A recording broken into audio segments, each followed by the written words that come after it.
Try mo, Michelle, doon sa ano.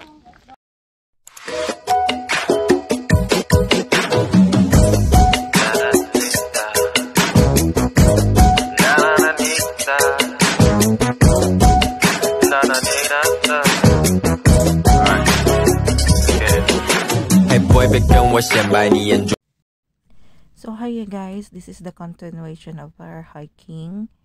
The first part is yung dumating kami ng Mount Shan at sumakay kami ng taxi at dumating kami doon sa country park, Mount Shan Country Park, yung sa barbecue site.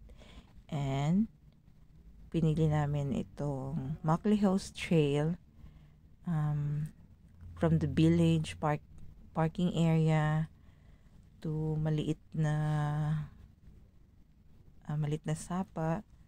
So pinili namin itong trail na MacLehose Trail para makita namin yung viewing point na makikita mo yung New Territory area.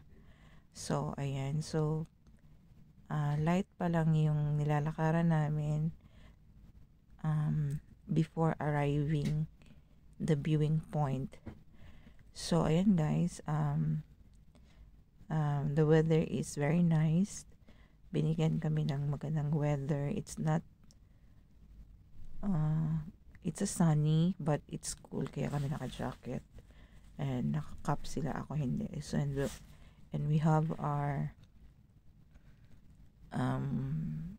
meron din kaming mga baon dahil on our way to the trail pag 12 PM na, so stop kami at magla-lunch. So dahan-dahan lang, and it's the light lang ang trail na to guys, and I think it's less than 30 minutes or more, parang ganun siya.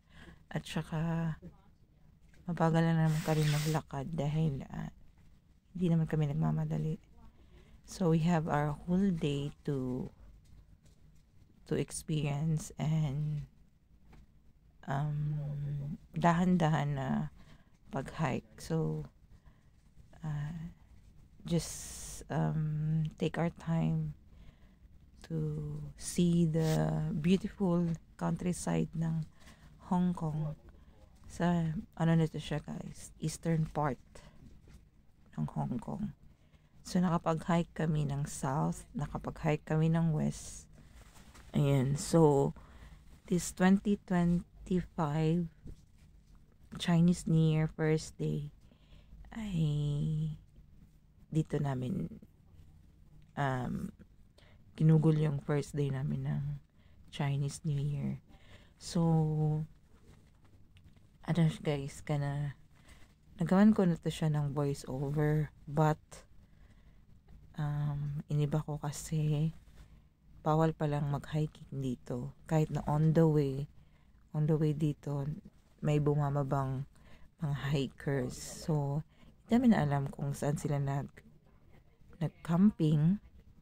So, yun guys, bawal siya mag-camping kasi February 2, pumunta ang pulis dito at meron silang nahuling nag-camping. Pero yung nakikita naming bumababa ay maaga pa silang, it's around 9:30 bumaba na sila. So yan guys, so eto na yung first viewing point. So nagpicture muna kami dyan, and then tinignan namin yung view na bundok. Ayan siya guys, so ito yung aakyatin namin first na bundok. And then, ayan. So, yan, ibang bundok naman yan siya guys. So, I think, dahil tinawag siya na Pyramid Hill kasi yung bundok na from another bundok to another bundok, tapos may hill din. So, yan siguro siya. And this is the first viewing point overlooking. So because it's winter, so patay yung mga damo. And may nakita kong video na summer sila nagpunta. So of course, summer, it's very green. So, ayan na guys, yung overlooking. Magandang mag-pictures dito, video. Ayan. So, marami kaming nakitang umakyat din. Yeah. So, unfortunately, bawal pala talagang mag-hike, mag-camping dito.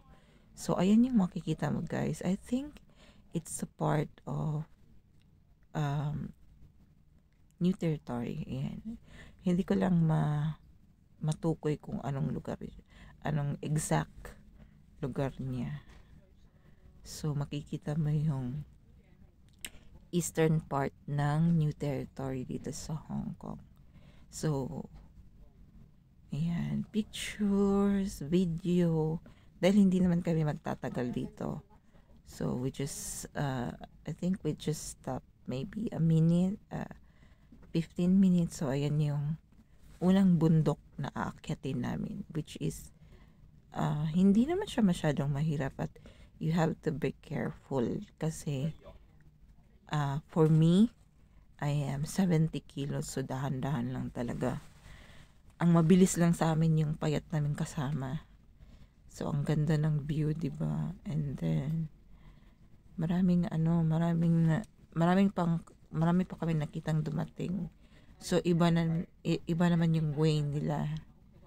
So, yung iba, meron din kaming nakitang paakyat, meron din kami nakitang pababa. So, I think galing sila ng Sai Kung. Ayan. So, dito naman yung iba. So, meron ding siya. Although, bawal mag-camping, pero pwedeng magtambay. So, if you want to stay only here, which is okay naman, you can stay for a while or before sunset. Ayan. So, ayan siya guys. Super lawak niya guys. So, meron kaming nakitang grupo din na nagtambay sila. And baka dito lang sila magstay. So, ayan siya guys. Dikit lang din yan siya guys. Gusto lang din namin makita yung isang part pa ba ng viewing point. So, yan yung makikita mo. Very malawak siya na lugar. Ayan siya guys. So, merong part na patay na yung mga damo at meron pa na yung mga green part. Andyan yung mga puno. So, ayan. So, merong nagtambay dyan. So, pwedeng if gusto mo lang magstay dito, pwede din naman. Dahil naman siya sunny siya pero cold yung weather. So, ayan siya guys. So, nagpicture pa kami dyan. At saka yan. Itong part na to is medyo windy. Ayan. So, meron ding na parachute. Yeah. So, ayan siya guys. Yan, makikita mo yung scenery. I don't know, maganda din to pag siguro gabi.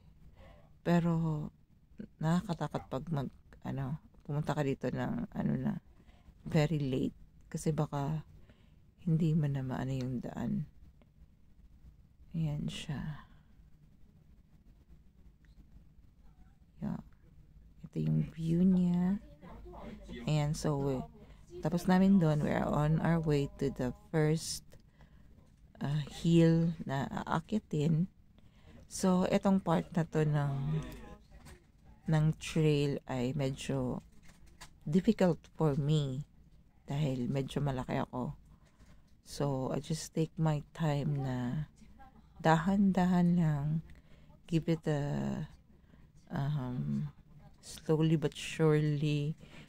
At good thing meron pala akong gloves sa bag ko. Ayan. So, water break, take a picture sa taas, ayan, or sa baba. Ayan siya. So, yan ang sinasabi ko na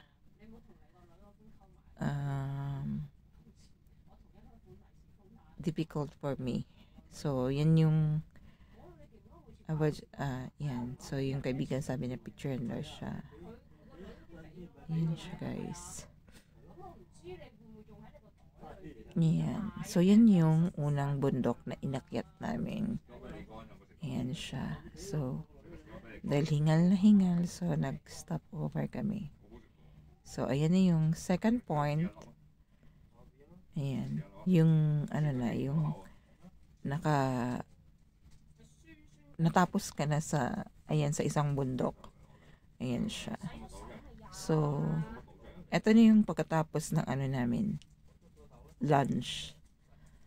So, eto na yung for me, it's, hindi, meron 50-50 na difficult, 50-50 na hindi. Kasi, puro hagdanan na siya. At saka masakit sa tuhod. So, ayan siya, guys. So, yan na yung overlooking mo sa mga bundok na natapos mo nang akyatin. So, ang naman niya is medyo mabatong paakyat. Yan. So, ayan na siya. Pero hindi na siya masyadong stiff kagaya nung unang bundok na inakyat namin. So, ito na naman yung view. Napakaganda. Ano mo yung feeling na nalampasan mo yung hirap. So, it's very satisfying. So, ito niyo yung hill na sinasabi ko, guys, na natapos namin.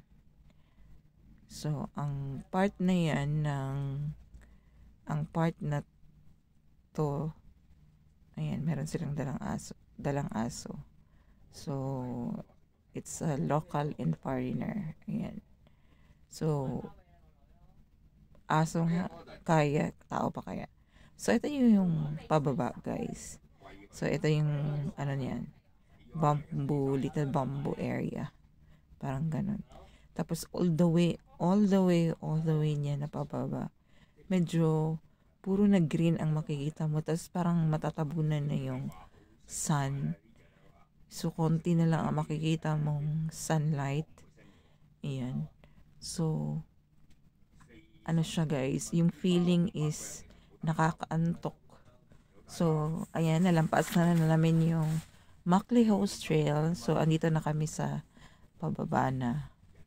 Ito na yung, I think this is the last point na, guys. So, ayan na siya. So, I think this one is, nahuli ko siya, guys. But this is part of the trail na yung mga mabato. Meron kaming stick para, support sa aming paa. Kasi masakit na talaga siya sa yung mga galamay mo sa paa. Ayan. So, guys, thank you for watching, guys.